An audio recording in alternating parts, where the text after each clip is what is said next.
On March 20th, 2026, the temperature in Phoenix reached 112 degrees Fahrenheit, marking the hottest March temperature ever recorded anywhere in the entire United States. It was March, not July or August. Yet this blistering heat settled over the American West, shattering daily records on 15 separate days throughout that single, terrifying spring month. Phoenix's average temperature for March was 12.5 degrees above normal and 6.5 degrees higher than the previous record set back in the year 2004. The city hit triple digits earlier than ever recorded in its history, proving that summer had not even started while spring had barely begun for the residents of Phoenix.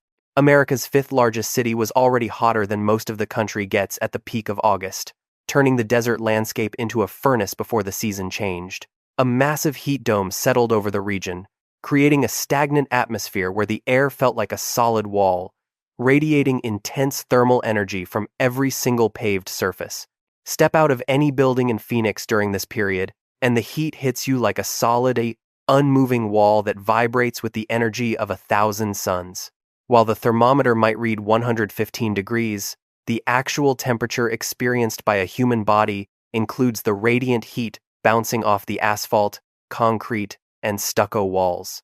40% of the urban land area in Phoenix is paved with asphalt streets stretching in every direction, absorbing solar energy since dawn and remitting it back into the air. On a 110-degree day, asphalt surface temperatures can reach 160 to 175 degrees, which is hot enough to cook an egg instantly. At these extreme surface temperatures, it only takes 10 to 20 minutes of contact to receive a third-degree burn, turning a simple walk into a life-threatening medical emergency. Last summer, the city spent 61 days above 110 degrees, breaking the previous record of 55 days, set only 1 year before in 2023. The window of livable outdoor temperatures is shrinking rapidly, and the world is watching as the desert begins to reclaim what was once a thriving metropolis of 5 million. More than 130 people were admitted to a single Phoenix hospital with severe pavement burns in just one summer season, suffering from injuries that changed their lives forever. Some patients required months of intense hospitalization and years of complex reconstructive surgery to repair the skin and muscle destroyed by the scorching asphalt surfaces of the city streets. 62 people died from heat-related causes in Maricopa County last year, while 645 died the year before, marking the highest number ever documented in Arizona's history. Almost half of those who perished were experiencing homelessness, found abandoned on the pavement with their skin fused to the blistering asphalt as the sun beat down without any mercy. Now, on the outskirts of this massive city, entire housing developments sit empty in the vast desert, with streets paved and lampposts installed, yet nobody is living inside those houses. These modern ghost towns exist because the groundwater that was supposed to supply them simply does not exist, leaving brand new homes as skeletons in a drying, overheating desert landscape. Phoenix was designed for cars rather than pedestrians, featuring wide streets and narrow sidewalks with almost no shade, as the urban canopy was stripped away in favor of rapid development.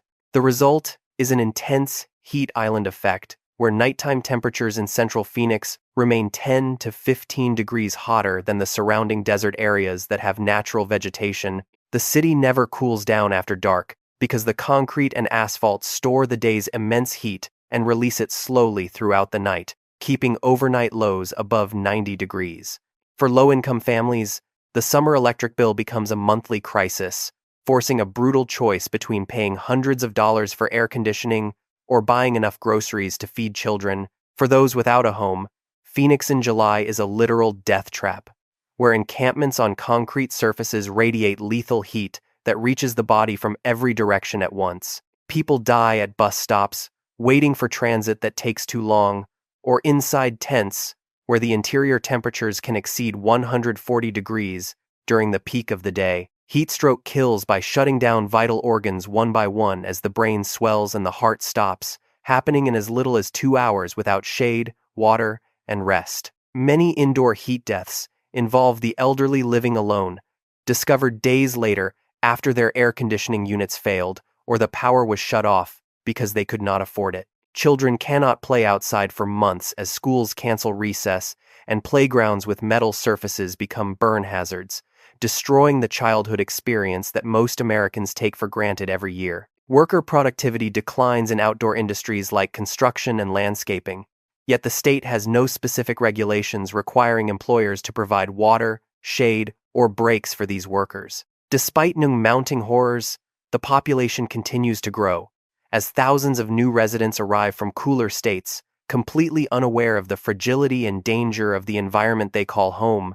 The tragedy of Phoenix is that the very technology which built the city is now struggling to keep it alive against a climate that is becoming increasingly hostile to human biology. The Colorado River is failing rapidly, with water flows declining by 20% since the year 2000, while Lake Mead currently sits at only 34% capacity. Arizona holds the most junior water rights on the lower Colorado River, meaning its allocation is always the very first to be cut during these periods of severe shortage.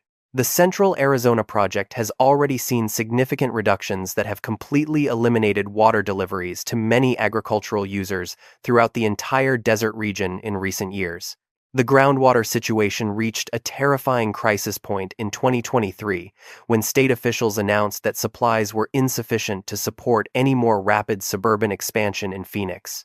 The state froze new housing construction permits that relied on groundwater, leaving partially built subdivisions standing as monuments to a growth model that finally broke apart. Developers who invested millions in infrastructure found themselves with paved streets and model homes, but absolutely no water to serve the residents who were supposed to live there. These empty subdivisions became a haunting symbol, featuring brand new houses standing vacant in the dust with swimming pools that will never be filled with fresh water. The numbers defining this crisis converge from multiple directions simultaneously, as Phoenix remains the fastest warming large city in the entire United States of America right now. In 2024, the city set a new record for consecutive days above 110 degrees, lasting for 61 agonizing days in a row during the summer. Studies project that Phoenix summers will be 3 to 5 degrees hotter on average by 2050. Bringing worst-case temperatures of 122 to the area.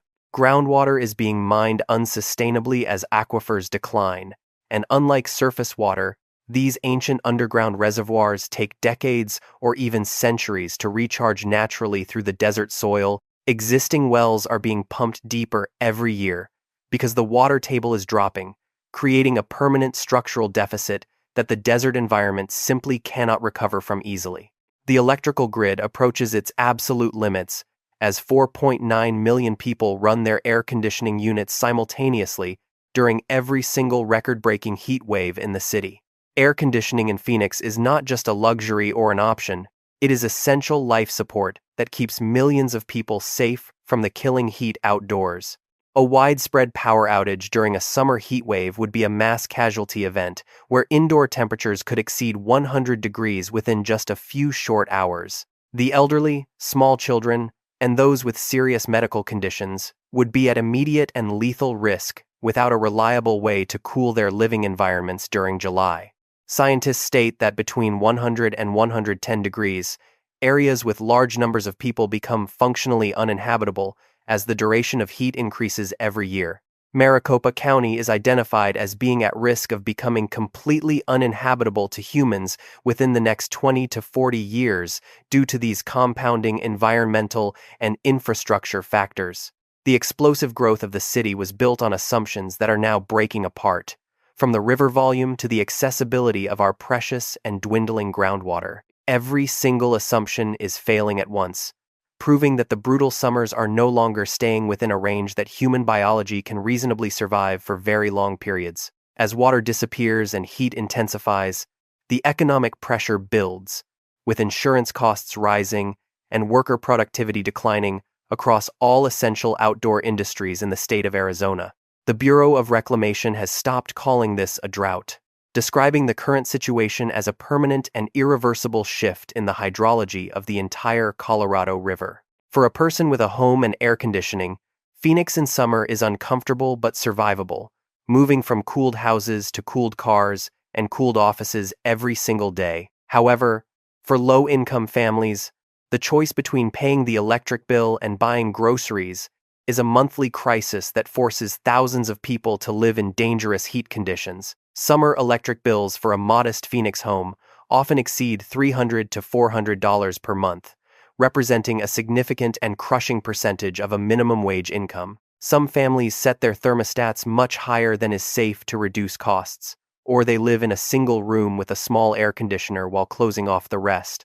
Indoor heat deaths account for a significant portion of the total fatalities, often involving the elderly who live alone in apartments where the cooling systems have failed or stopped. Many of these victims are found days after they die, discovered only when neighbors notice the smell or when mail begins to accumulate outside their silent and sweltering homes. For the 9,000 people experiencing homelessness in Phoenix, the city becomes a literal death trap as they are surrounded by surfaces that radiate lethal levels of thermal energy. People die in tents where interior temperatures can exceed 140 degrees, as the thin fabric provides shade from the sun but traps the rising heat like an oven. 20 people died at bus stops in a single year, found slumped on benches while waiting for public transit that runs on schedules designed for convenience rather than human survival. Heat stroke kills by shutting down the brain and kidneys, which can happen in as little as 1 to 2 hours of exposure without access to shade, water, and rest.